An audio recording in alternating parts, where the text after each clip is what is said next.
దేవుని కొరకు శ్రమించండి. మీకు ఏ రంగంలో రాణించగలరో, పాటల్లోనా, మాటల్లోనా, పనిలోనా, నాయకత్వంలోనా, ఇలా చాలా రంగాలు ఉన్నాయి దేవుని పనిలో. వాటన్నిటిలో ఎందులో మీరు రాణించగలరు అనేది మీరు ఎంపిక చేసుకోవాలి.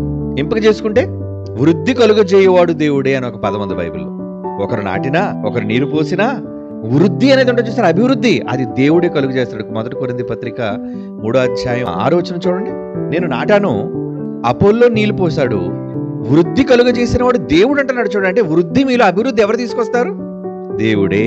అంటే మీకు ఏ ప్రత్యేక క్వాలిటీస్ నాకు లేవండి, పుట్టుకతో నాకు రాలేదండి, నాయకుడిని కాదండి, పుట్టుకతో నేను రచయితను కాదండి, పుట్టుకతో నేను నాయకుడిని కాదండి, పుట్టుకతో నేను పాటగాడిని కాదండి, పుట్టుకతో నేను ప్రసంగికురాలను కాదండి అని మీరు అనుకోని అవసరం లేదు.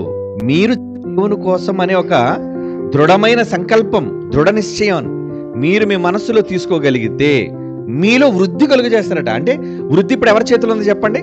దేవుని చేతిలోనే ఉంది. అంటే దేవుడు తలుచుకుంటే మిమ్మల్ని వృద్ధి చెయ్యగలడు, వృద్ధి చేస్తాడు దేవుడు. మరి ఆ నమ్మకం మీకు ఉండాలిగా.